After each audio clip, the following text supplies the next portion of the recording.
चलिए आज का क्लास स्टार्ट करते हैं। कल हम लोगों का वहाँ तक हो चुका था क्लास। आज हम लोग नई बातों के लिए नई चीज शुरुआत करते हैं। तो देखिए, गोलीय दर्पण दो प्रकार के होते हैं। आपसे पूछ दे कि गोलीय दर्पण क्या कितने प्रकार के होते हैं, तो कहिएगा दो। ऑप्शन में भी रहता है, ऑब्जेक्टिव में गोलीय दर्पण कितने प्रकार के रहते हैं, तो आप लोग लगाइएगा दो। समझ गए? गोलीय दर्पण दो प्रकार के होते हैं, उसके नाम भी है। गोलीय दर्पण दो प्रकार के होते हैं। एक का नाम है अवतल कन्वेली, एक होता है उत्तल कन्विक्स। क्लियर? गोलीय दर्पण कितने प्रकार के होते हैं? दो प्रकार के होते हैं, एक अवतल और एक उत्तल। चलिए फिर आगे बढ़ते हैं। अवतल दर्पण द्वारा प्रकाश का परावर्तन उसकी भीतरी सतह से होता है, जबकि उत्तल दर्पण द्वारा उसकी बाहरी सतह यानी आउटर सरफेस से होता है। समझ में आया? देखिए क्या कहते हैं, उत्तल दर्पण द्वारा प्रकाश का परावर्तन उसकी भीतरी सतह से होता है, यानी इनर सरफेस से होता है। देखिए क्या कह रहा है, अवतल दर्पण द्वारा प्रकाश का परावर्तन उसकी भीतरी सतह यानी इनर सरफेस से होता है, जबकि उत्तल दर्पण द्वारा उसकी बाहरी सतह यानी आउटर फेस से होता है। बोलिए क्लियर? आइए समझ में आया? तो एक बार हम दोहरा देते हैं। अवतल दर्पण द्वारा प्रकाश का परावर्तन उसकी भीतरी सतह यानी इनर सरफेस से होता है, जबकि उत्तल दर्पण द्वारा उसकी बाहरी सतह आउटर सरफेस से होता है। बोले क्लियर हो गया ना? अब आइए, किसी उत्तल दर्पण का फोकस उसके मुख्य अक्ष पर वह बिंदु है जहां से मुख्य अक्ष के समानांतर आती किरण दर्पण से परावर्तन के बाद मिलती है। मुझे समझ में आया क्या कह रहे हैं? किसी उत्तल दर्पण का फोकस उसके मुख्य अक्ष पर वह बिंदु है जहां से मुख्य अक्ष के समानांतर आती किरण दर्पण से परावर्तन के बाद मिलती है। तो समझ में आया? देखिए फिर एक बार हम बता देते हैं।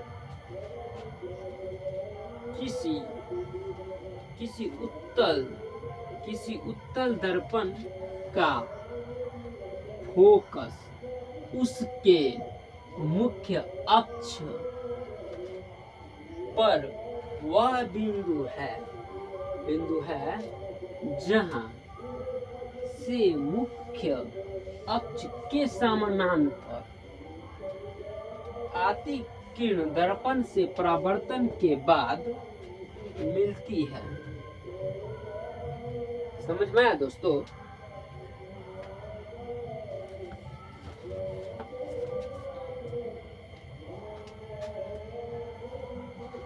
चलिए अगला क्वेश्चन की ओर बढ़ते हैं।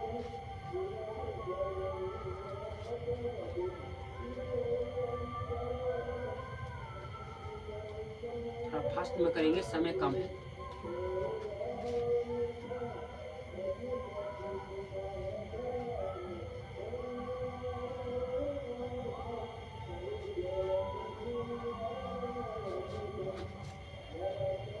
चलिए क्वेश्चन और बढ़ते हैं। अब हमारा जो है लगभग जो है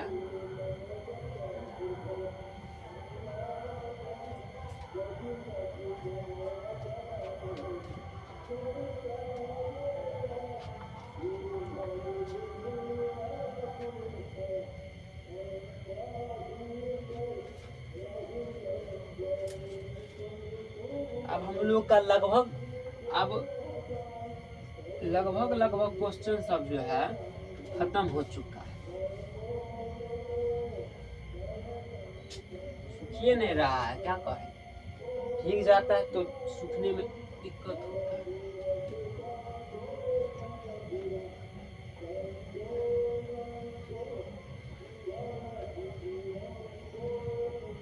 आइए,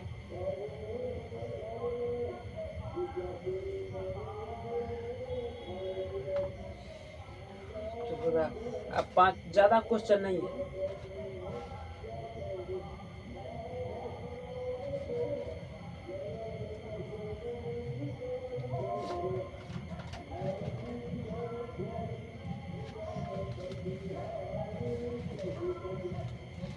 इसीलिए हम लिख के लाते हैं कि ज्यादा समय नहीं लगे।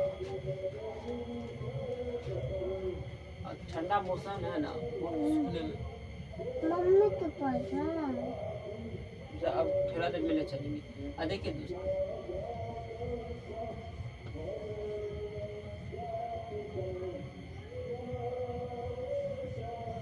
मेरे पास बच्चा बहुत आता है पढ़ने के लिए, कुछ बोल रहा है कि अब जाएंगे, छुट्टी करना।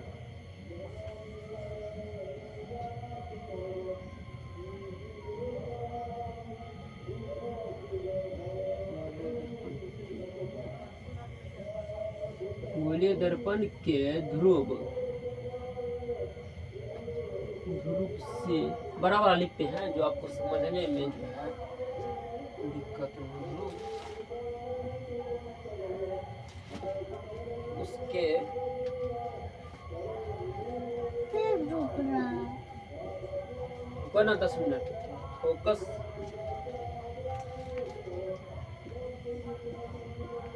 की दूरी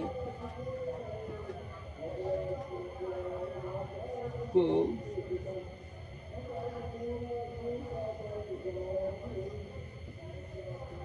दर्पण उस दर्पण की फोकस दूरी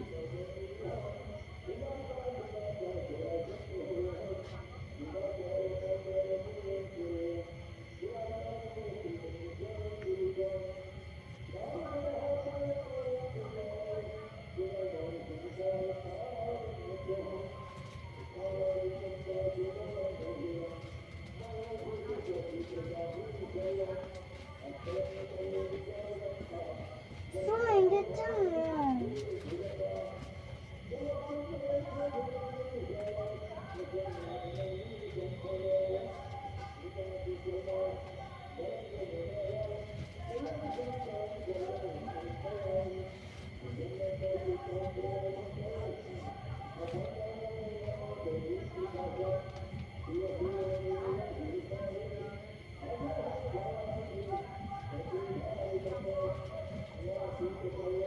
हाँ देखिए दोस्तों, तो हम क्या कह रहे थे, फिर से एक बार नई बातों को लेकर मिलते हैं।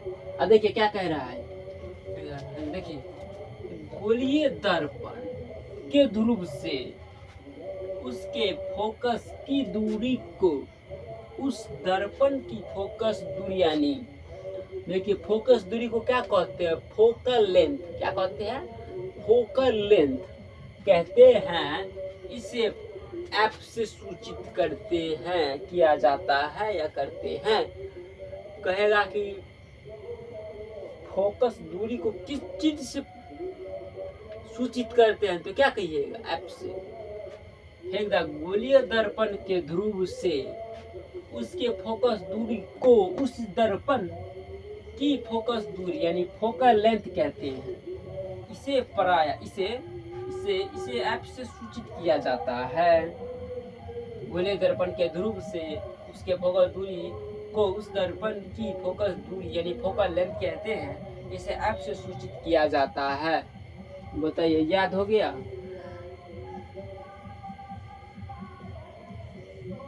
याद हो गया? जल्दी चल। 1 घंटा और लगे।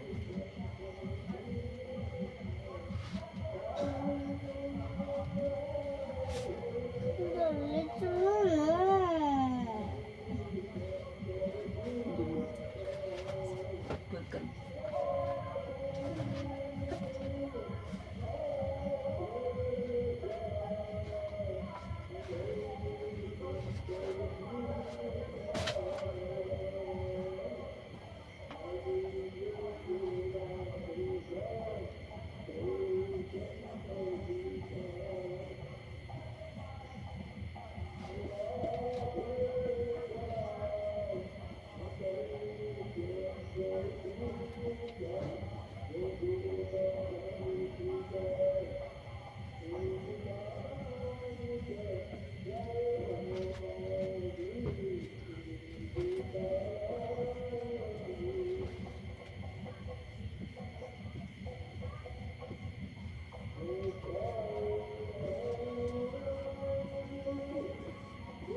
देखिए दोस्तों, अब दूसरा क्वेश्चन डिस्कस करते हुए हम आपको क्या करें, याद करते हैं ना, पढ़ाई में कोई कॉम्प्रोमाइज नहीं। आइए क्वेश्चन डिस्कस करते हैं। बोलिए, दर्पण की फोकस दूरी f उसकी वक्ता त्रिज्या r की आधी होती है। चलो दोस्तों क्या कह रहा है, क्वेश्चन पढ़े आप, क्या कह रहा है? बोलिए, दर्पण की फोकस दूरी f उसकी r की, देखिए कहें r है या r की आधी होती है, अर्थात f बराबर r/2। नहीं समझ में आया तो एक दो और बताते हैं। बोलिए, दर्पण की फोकस दूरी f उसकी वक्ता त्रिज्या r की आधी होती है, अर्थात f बराबर r/2।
एक मिनट रुक जाओ।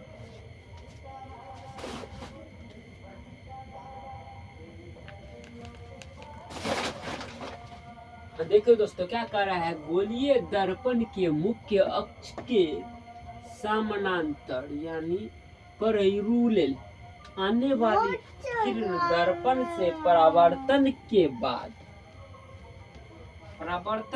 बाद दर्पण यदि उत्तल हो तो उसके फोकस से होकर जाती है, और दर्पण यदि उत्तल हो तो उसके फोकस दूरी से आती परावर्तित होती है। कोई समझ में नहीं आया? देखिए, गोलीय दर्पण के मुख्य अक्ष के समानांतर आने वाली किरण दर्पण से परावर्तन के बाद पहला नंबर दर्पण से यदि अवतल हो तो उसके फोकस से होकर जाती है, और दूसरा नंबर दर्पण यदि उत्तल हो तो उसके फोकस से आती प्रतीत होती है।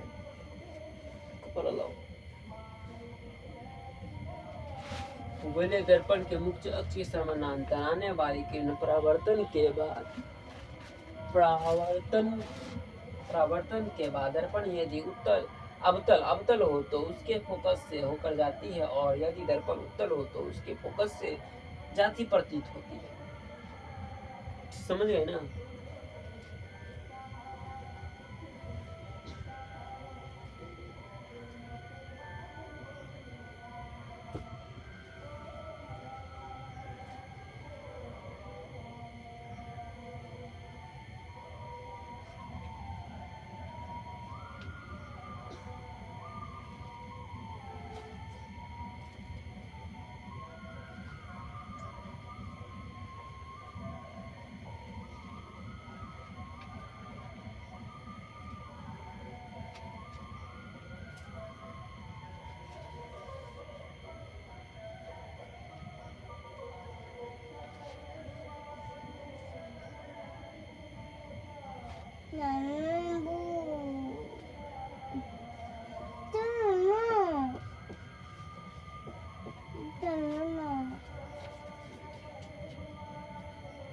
लिखते हैं दोस्तों, कभी कभी होता है क्या कि देखना भी पड़ता है, आगे पीछे हर चीज समझ ही रहे होंगे।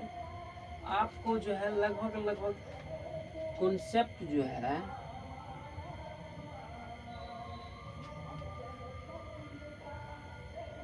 खत्म होने वाला है।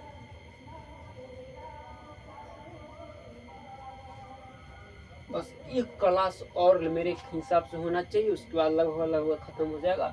उसके बाद हमको कुछ मुख्य सूत्र आपको बता देंगे, वो हो जाएगा तो आपका जो है बेसिक क्लियर खत्म हो जाएगा। उसके बाद हम मैथ में चलेंगे, उसके बाद मैथ का कॉन्सेप्ट बताएंगे, मैथ का कॉन्सेप्ट बताएंगे।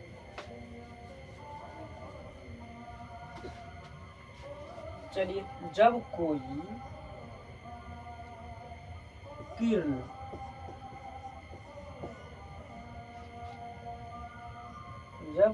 किरण गोलीय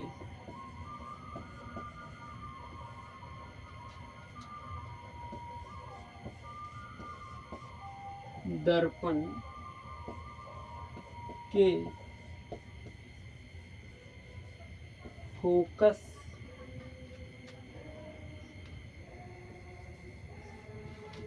की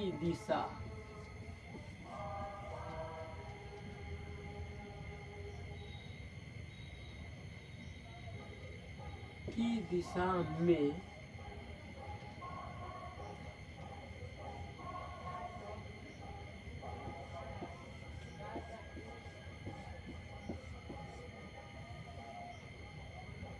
आपतित होती है।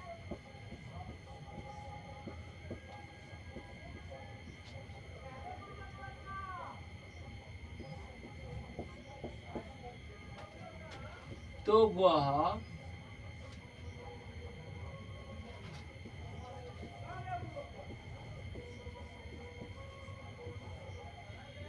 परावर्तन के बाद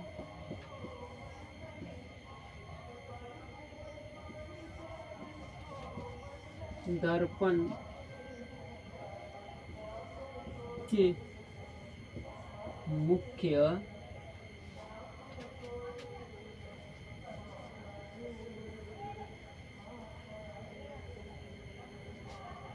अक्ष के समानांतर निकलती है।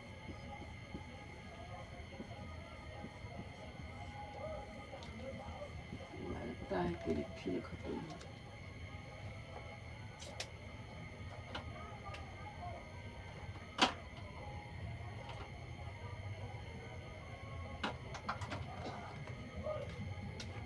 देखिए दोस्तों क्या कह रहा है, जब कोई किरण गोलीय दर्पण के फोकस की दिशा में आपतित होती है तो वह परावर्तन के बाद दर्पण के मुख्य अक्ष के समानांतर निकलती है। तब से तो कॉन्सेप्ट पढ़ रहे हैं, अभी तो इंटरेस्टिंग है नहीं है। क्या कह रहा है, जब कोई किरण गोलीय दर्पण के फोकस की दिशा में आपतित होती है तो वह परावर्तन के बाद दर्पण के मुख्य अक्ष की समानांतर निकलती है। समझ गए दोस्तों? देखिए क्या कर रहा है, जब कोई किरण गोलीय दर्पण के फोकस की दिशा में आपतित होती है तो वह परावर्तन के बाद दर्पण के मुख्य अक्ष के समानांतर निकलती है। फिर से एक बार बताते हैं, जब कोई किरण गोलीय दर्पण के फोकस की दिशा में आपतित होती है तो वह परावर्तन के बाद दर्पण के मुख्य अक्ष के समानांतर निकलती है। चलिए नीचे लिख देते हैं, छोटा ही वाला है।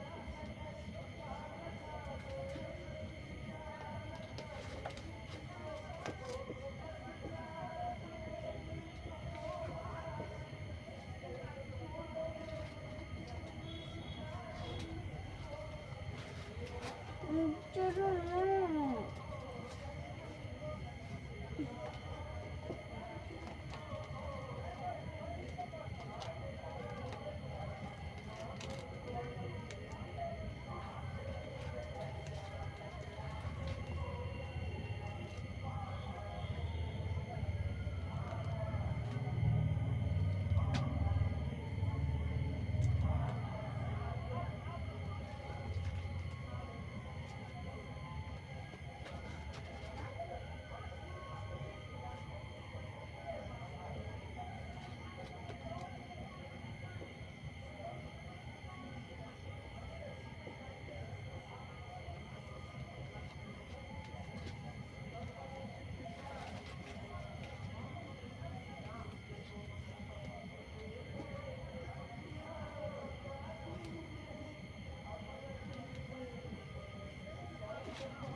आइए दोस्तों, नए क्वेश्चन के साथ नए डिस्कस। कारण जो किरणें गोलीय दर्पण के वक्ता केंद्र की दिशा में पर पड़ती है वह परावर्तन के बाद उसी पथ पर लौट जाती है। जो किरणें क्या कह रहा है, जो किरण गोलीय दर्पण की वक्ता केंद्र की दिशा में दर्पण पर पड़ती है वह परावर्तन के बाद उसी पथ पर वापस क्या कह रहा है, उसी पथ पर लौट जाती है। जो किरणें गोलीय दर्पण के वक्ता केंद्र की दिशा में दर्पण पर पड़ती है वह परावर्तन के बाद उसी पथ पर लौट जाती है। घर जाएगा जो अकेले जाने दो लगा।